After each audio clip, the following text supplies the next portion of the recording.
ready for them Chiefs? Y'all ready for them Chiefs?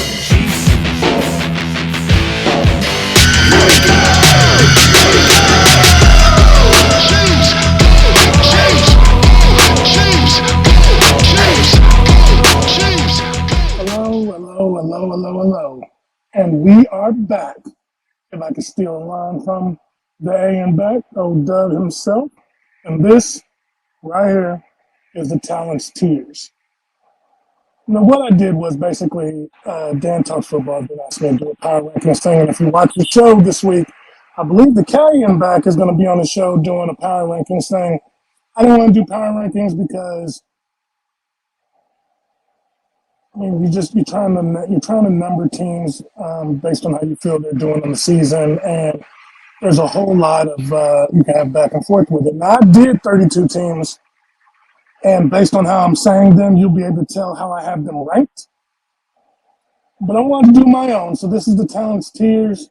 This is my take on all 32 teams in the NFL. So here we go. First tier is the race for Caleb Williams, Bo Nix, or Jaden Daniels. Basically, these teams all need a quarterback, a fresh start, probably a leader in that clubhouse, somebody that's going to be the face of their franchise. You got Carolina. I know what you're saying, bro. Carolina?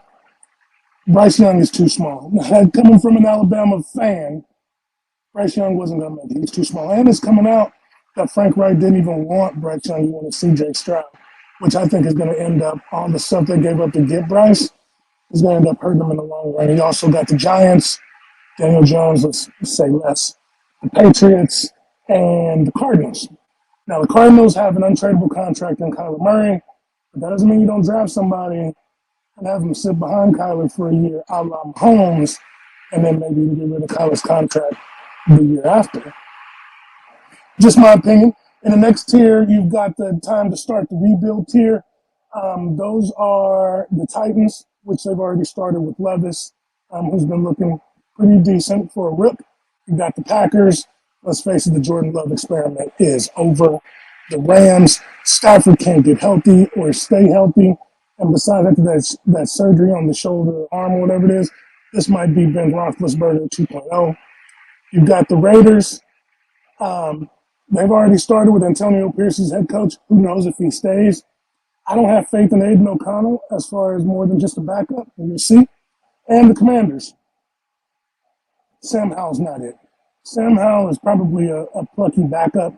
The enemy has done wonders to that offense. They've already traded away some defensive pieces to try and get younger, probably cheaper, to make some moves. So yeah, there's that. Then I have the few draft picks away tier. These teams are probably just a few pieces away from being really competitive. Got the Bears, got the Jets, who really is probably just waiting on Aaron Rodgers, and they need some tackles. And if they had some tackles and they weren't always trying to cut block, which is how Aaron got hurt in the first place, and I'm not saying that he wasn't going to get hurt. It's an Achilles. He tried to step off of it, but that happens. The tackles are weak. The Falcons, Heineke nor Ritter is the answer. You've got Pitts, which are starting to use more. Bijan Robinson is a beast. And a fairly average defense, so just a few pieces there. The Colts have to be more than Anthony Richardson and a bunch of people I don't know. The Bucks, Baker Mayfield is playing admirably, but you're about to run out of Mike Evans and Godwin.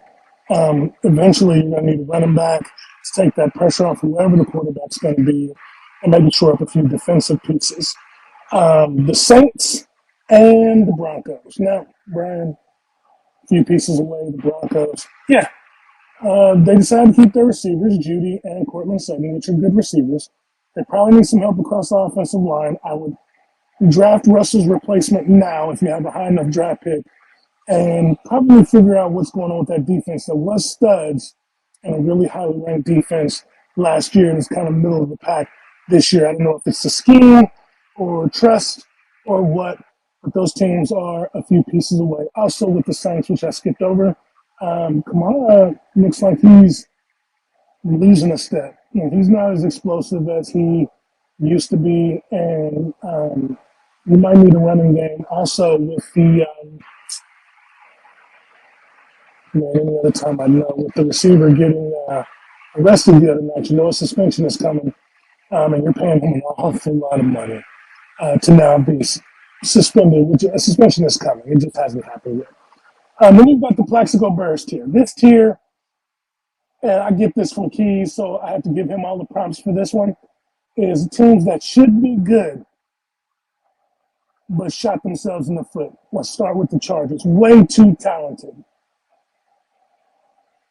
to be 4-5, I think is what they are. And everybody's going to point to Staley. Oh, the coach, the coach, the coach. Look, in some instances, talent has to outplay even the coach. You know what I'm saying? Like, I realize that he calls the defensive plays right now, but at some point, if Herbert's supposed to be generational, you have to win in spite of. Mahomes, Burrow, Jalen, all those guys win in spite of sometimes. And it's time for Herbert if he wants to be considered generational. And the Vikings. The Vikings shot themselves in the foot going 0-4 to start the season. And it's not doesn't help that Kirk Cousins got hurt, but you should have started off way better for a team that was, 13 wins last year. True enough, a lot of those were one-score games, and all those come back to the mean, but even still, 0-4 to start is a rough look. Then you've got the shouldn't be this good tier. And we already know who's in that. The Steelers and the Texans. No way would you have been able to tell me that Kenny Pickett, running a dink and dunk offense, was going to be 6-3, 9 games into the season. Now, of course, I have faith in Mike Tomlin. The guy's never had a losing season. Never had a losing season. Let me say that again. Never had a losing season in his years as a head coach, which is incredible. Nobody's ever been able to say that. But I didn't think they would be this good. I didn't like Pickett to begin with. I don't think his arm is that strong, and I don't think he's confident yet. And then there are the Texans. C.J. Stroud is a beast. C.J. Stroud for MVP. 5-4 Texans. I mean, they just beat the Bengals. They were supposed to be like a 2-win team. Like they're like, I don't expect them to make the playoffs, but is the coach of the year and the rookie of the year in Houston this year? That's the question. Getting exposed here is the next tier, and I have the Bills and the Seahawks in that. Now, the Seahawks and the Bills, let me correct myself a little bit. I put getting exposed. I probably should have put too reliant on Josh Allen and Geno Smith. Geno Smith is good. He's better than average, so he's good.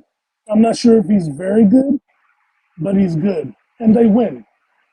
He's been struggling a lot this year, and a lot of people are figuring out how to play the Seahawks, which is a lot of fill the box up and double DK and Tyler. I think you're starting to see a lot now why the Chiefs passed on DK Metcalf, because he doesn't run a lot of routes.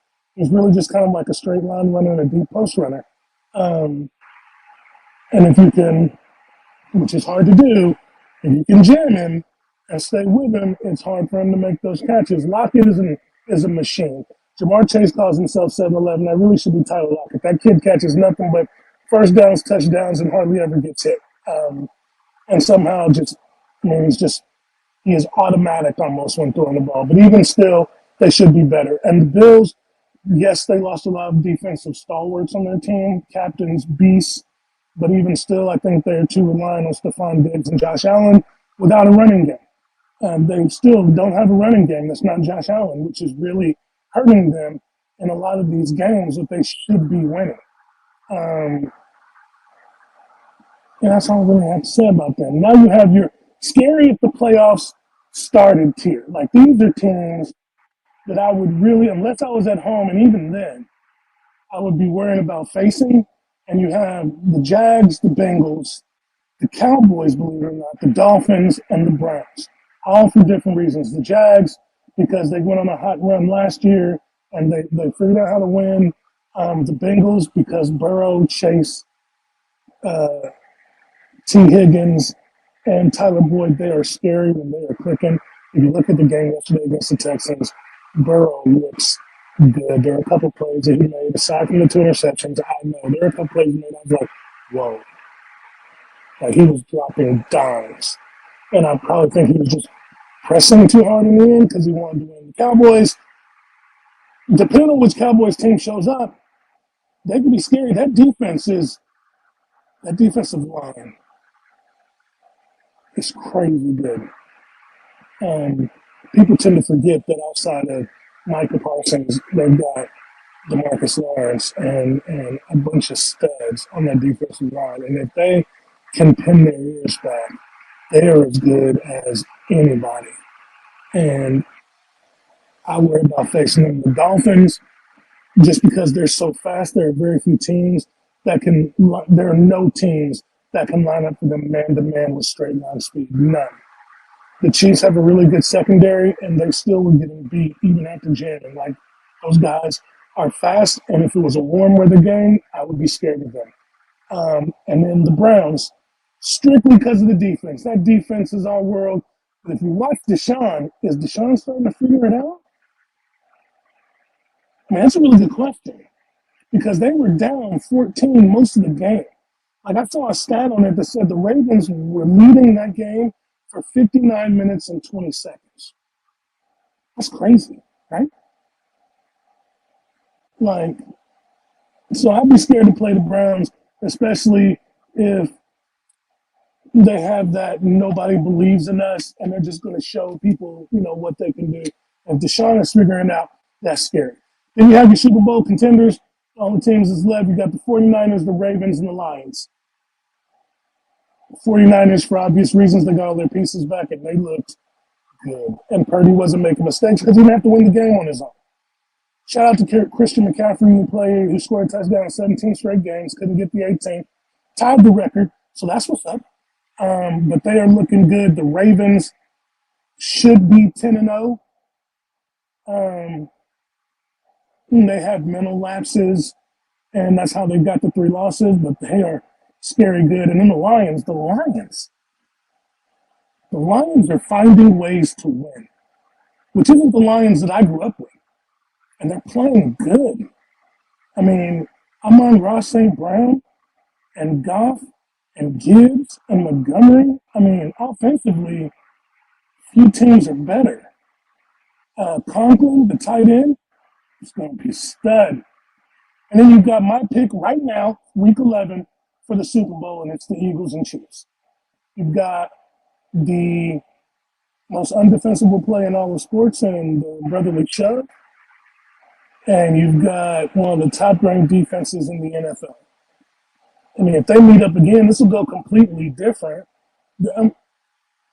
As a Chiefs fan, I would say the Chiefs win. But if you really look at it, like the aesthetics of that game, if it showed up again as a rematch, would be completely different because now the Chiefs would have the defense.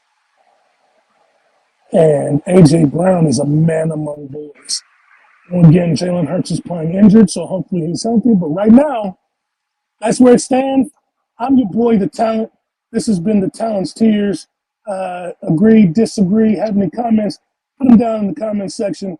One of us from the back will get back with you and we'll talk about it. Until then, it's been a pleasure. I appreciate y'all checking out our content, whether religiously or in passing. Make sure you tell somebody you love them.